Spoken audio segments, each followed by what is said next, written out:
एक ऐसी horror film जिसे शापित कहा जाता है। लोगों का कहना है कि फिल्म की शूट के दौरान खुद इसकी एक्ट्रेस पर भी एक प्रेत आत्मा का साया था और इसके अलावा फिल्म मेकिंग से जुड़े 20 लोगों की जान चली गई थी। हॉरर फिल्में तो आपने बहुत सी देखी होगी, पर क्या कोई ऐसी फिल्म के बारे में सुना है जो खुद शापित हो? अब आप लोग सोच रहे होंगे कि मैं आपको किसी फिल्म की कहानी सुना रहा हूँ, तो मैं आपको बता दूँ, एक ऐसी फिल्म है जिसे लोग शापित मानते हैं।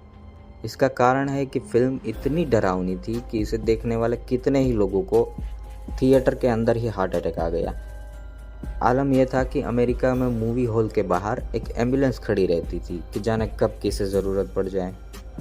साल 1973 में हॉलीवुड की हॉरर फिल्म द एक्सोर्सिस्ट के बारे में कहा जाता है कि फिल्म क्रिटिक्स इसे देखने सिनेमा हॉल पहुंचे और फिल्म शुरू होने के कुछ देर बाद ही वहां से भाग खड़े हुए।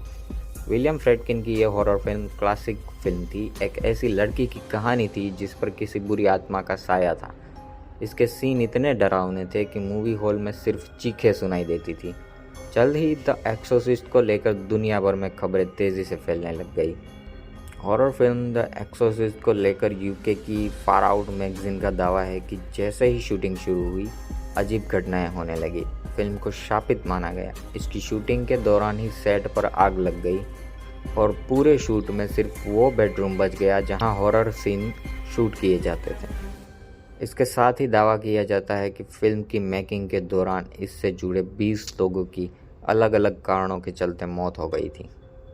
चीज़ें यहीं ख़त्म नहीं हुई। शूटिंग समाप्त होने के कुछ समय बाद अभिनेता जैक मैकगोवन और वासिलिकी मालियारोस, जिनके किरदार फिल्म में मारे गए थे, उन लोगों की संदिग्ध हालत में मौत हो गई। कास्ट मेंबर लिंडा ब्लेयर और मैक्स वॉन सीडो ने भी फिल्म के दौरान अपने परिवार के सदस्यों को खो दिया था।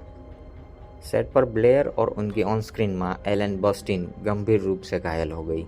इससे भी बुरी कहानी जेसन मिलर की है, जिसका बेटा शूटिंग के दौरान मोटरसाइकिल दुर्घटना में मारा गया। फिल्म रिलीज के 5 दिन पहले 21 दिसंबर 1973 को द एक्सोर्सिस्ट की स्क्रीनिंग रखी गई। सीन इतने भयानक थे कि कई दर्शक डर से चीखने लगे और कई तो थिएटर छोड़कर भाग गए। वार्नर ब्रदर्स के 2 एग्जीक्यूटिव फिल्म का रिव्यू करने पहुंचे। वो इतना डरे हुए थे कि बीच में ही बिना रिव्यू दिए भाग भी निकले। जो चंद लोग सीट पर जमे रहे, वो फिल्म खत्म होने के बाद भी कई मिनटों तक कुछ नहीं कह सके। लिंडा ब्लेयर का पवित्र क्रॉस के साथ एक सीन इतना आपत्तिजनक और हिंसक था कि उसे देखकर लोग उल्टियाँ करते नहीं थकते थे। सिने फैंटास्टिक के रिव्यूअर ने द एक्सोर्सिस्ट का रिव्यू करते हुए लिखा कि जब फिल्म लगी तो सिनेमा घरों के बाथरूम उल्टियों से भरे होते थे। बाथरूम की गंध इतनी थी कि कई लोग वहां तक जा भी नहीं पाते थे। फिल्म देखकर लोग इतना डिस्टर्ब हो जाते थे कि फिल्म बीच में छोड़कर नशा करने लगते थे। थिएटर के बाहर पुलिस तैनात होने के बावजूद उनके नशे करने पर गिरफ्तारी नहीं होती थी। डरावने सीन देखकर कई लोगों को हार्ट अटैक आया, तो वहीं फिल्म देखने पहुंची प्रेग्नेंट महिलाओं का सिनेमा घरों में ही मिसकैरेज हो गया। लगातार हादसों, बेहोशी और गर्भपात के मामले सामने आने के बाद यूके में सेंट जॉन के एम्बुलेंस स्टाफ को सभी सिनेमा घरों के बाहर खड़ा किया। टोरंटो यूनिवर्सिटी थिएटर में इतने हादसे हुए कि एक रात में 4 एम्बुलेंस बुलानी पड़ती थी। फिल्म देखने पहुंची एक महिला फिल्म के डरावने सीन देखकर इतना डर गई कि उसका बैलेंस बिगड़ा और वो गिर गई।